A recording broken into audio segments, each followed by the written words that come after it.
So, Nintendo has launched Labo, whatever you want to call it, and the internet has gone nuts.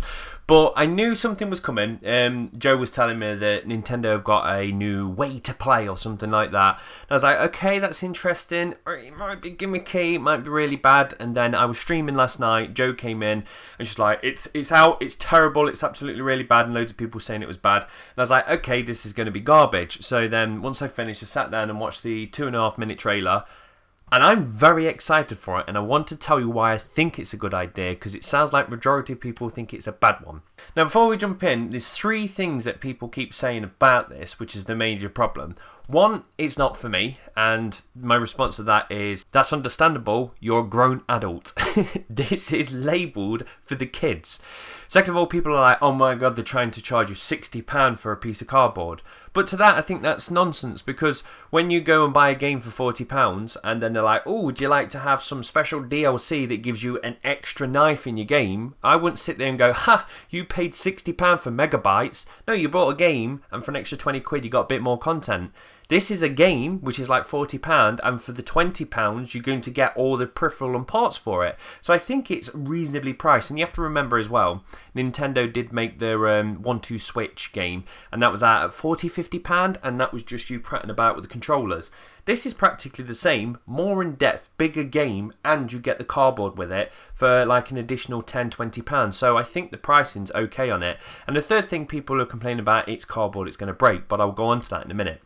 So, the reason I really like this is because I think Nintendo's potentially just made the best toy that's happened in the last handful of years.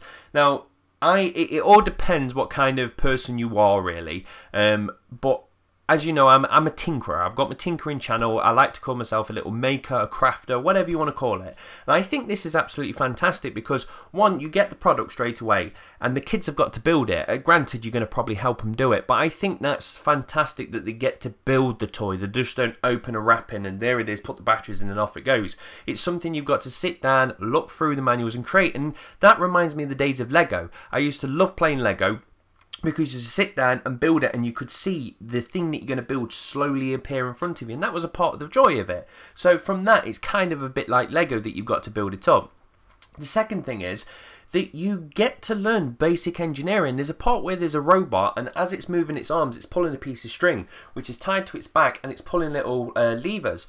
That's fantastic for kids. I remember when I first took like a remote control car apart, and I was trying to work out how it works, and I got to see that there's little things that turn this and that turns the wheels, and it's how I got to learn how things are actually made. So for them to actually have it built on the back and you can take the back off and look inside, it is designed to engage the kids to see how things work, and I think that's fantastic that they're going to get a basic understanding of engineering from it. And also on top of it, they can actually paint it, craft it, put stickers on it, what they want, and make it their own, which brings out the artsy style, artsy side and crafting of children, which I think not enough games and products and toys do. So from that standpoint of view, again, it's a positive. But the other thing is as well, you've got to think about it. Christmas has just come, and they're selling these like robot dogs that you can get your iPad to do something, and a dog goes, and that's about it. And it's going to make the kids happy for what, 2–3 weeks, and then that £100 product's going to go in the bin. It's plastic, it's going to end up in a landfill, it's going to end up in the sea, the fish are going to swallow it, and all for a week or two's worth of joy. This thing's 60 quid. I reckon it's going to have a longevity well more over a robot dog that barks from the iPad. You get to control it and have it as a remote control car. There's drums, there's the piano, there's lots of different features from it. So I think this is a better product. And on top of it, like I said, the dog, for example, you just turn it on, it does something, the kid doesn't learn from it, they don't get to create it, they don't get to build it. So this will engage the children and help their brain so much more. And on top of it, people are like, oh yeah, it's cardboard. I think that's a good thing. You've got to think at the moment, especially here in Britain, we've got a big plastic issue at the moment. Everything's made with plastic. We only recycle 1/3 of our plastic. 2/3 go into landfill or we burn it. And out of that 1/3, we've been selling it to China and stuff like that. And we're now going to sell it to somebody else. So we don't deal with plastic. And the best thing we can do is reducing it. This is a cardboard toy. At one point where you tap out and go, I'm done with it, it can go in the actual recycling bin, which I think is good. But the other thing is, it's made of cardboard, which I think is a really cool thing. So bringing back to point 3 where people say it's break, it will break because it's cardboard. To that I say good. Their kids are going to learn how to repair and fix something. If you've got that dog and it snaps its neck or something, you'll go, this product is fucked, in the bin it goes, and that's it. This, if they've got one of the parts and they manage to rip it, they'll learn to, right, we need to sellotape it or glue it, or even better still, let's modify it. Let's make it better than what it was. Let's make it stronger, faster, so they can put extra bits on it. They'll be nicking loo rolls and putting them on as rocket launchers on the top, and I think that's really, really good. Nintendo have also come out and said they're going to give away some free plans and stuff like that, which is another good thing. Kids are going to go on the line, they're going to download these plans, they're going to print them, they're going to create them themselves, which just makes them incredibly creative and brings the maker out in them. So for that, I think I can't see a bad thing about this product. But I think a lot of people are comparing it as if this is a new peripheral, like when they had the Wii board, the balance board, and like Microsoft's got the Kinect and stuff like that. The thing is with the console manufacturers, when they do bring things out like the Kinect and the balance board, what they do is they go, we've made this product, we've also made a basic game with it, and we're hoping you third-party developers are going to support it. So please make lots of good games for our cool little gimmick. And it always falls flat on its face, and then everyone's left with this £150 product that they don't really need because no one's actually making games for it. This is different. This is just a single standalone one-off game.